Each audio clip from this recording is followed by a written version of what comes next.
I'd really like to do videos that are more actually introspective. I love it when people try and explain their thought processes to other people. I wish more people would do videos like that because I think they're fantastically interesting. I mean, religious people still do baffle me, of course. The one thing that I find really astonishingly just, I can't get my head, like, I can't get my head around this, is that their ability to compartmentalize their thinking. Like, okay, for instance, I don't know this girl personally, but it's a roommate of a friend who was studying, I think it was particle physics. It was something with subatomic physics. So, but now, being even a deist is extremely rare for physicists. But this girl was Catholic. Now, I mean, that's just...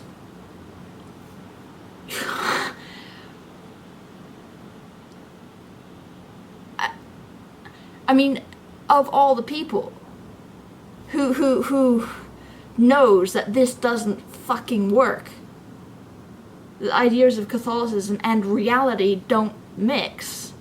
Now, that was staggering. Now, apparently, when you pushed her on the subject, basically, she was like, oh, this is what I believe, and don't push it. I don't want to think about it too much. I don't live inside her head, so,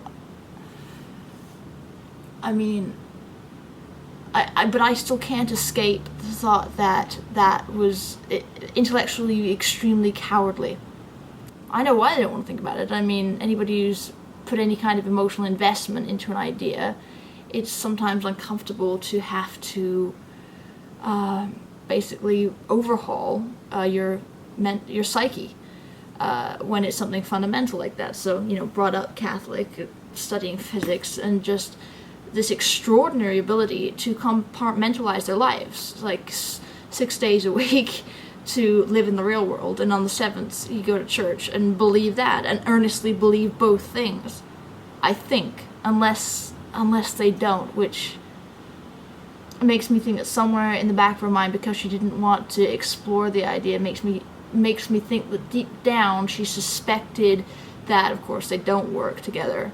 I can see other similarities, and we all must do it to some extent. So I'm trying to to discover if I'm doing that in some way, and I'm sure that I am. But if I can catch myself, I try. But there's another thing I want to bring up. This might be another video. There's another thing I really, really wanted to say. There's this saying that to know all is to forgive all, and that's crap. And the reason why I know that it's crap is because here's an example, okay? Okay, I'm a vegetarian, but I'm not a vegan. But I'm a vegetarian for moral reasons. But if I am a vegetarian for moral reasons, then I really ought to be vegan. So what is it, right? I mean, how can I be morally opposed to somebody else eating meat and still be comfortable with myself? And the fact is that I'm not. If I really look at the reasons why I am a vegetarian and not a vegan, I've looked for other reasons. Trust me, I wasn't comfortable with the conclusion that I found. I don't think anybody is. But I think people will do almost anything to avoid coming to this conclusion. The conclusion I came to as to why I'm a vegan, as to why I'm vegetarian, not a vegan,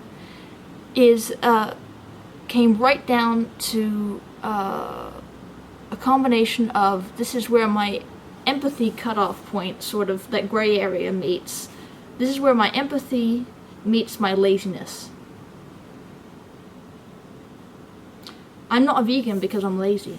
I'm not comfortable with saying that I don't care enough, but that must be the case. I guess it's a question of I'd rather deal with the psychological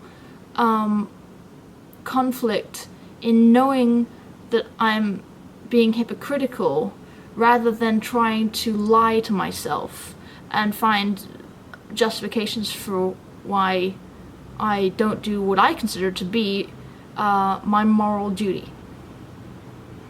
That's a weird one, hey?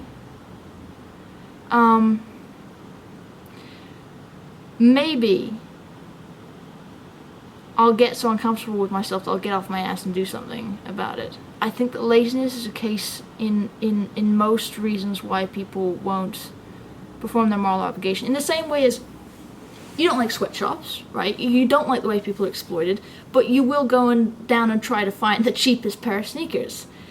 And you think they might have been made in the sweatshop, but frankly they're on sale and you don't really want to ask.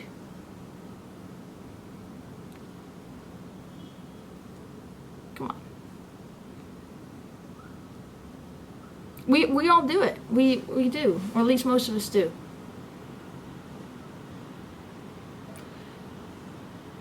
You can make a big difference in the world by making a bit of effort. I think I'm probably gonna have to start doing that.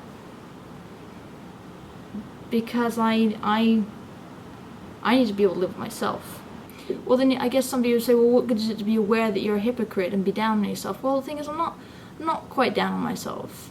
I am aware of my own hypocrisies, but I have them in the back of my mind that if an opportunity came up where I could more comfortably fulfill what I consider to be my moral obligation, then I would do it rather than keep on trying to justify why I don't do what I should be doing. And I'm not comfortable with the idea of just not thinking about it because it's uncomfortable. That makes me feel like a coward.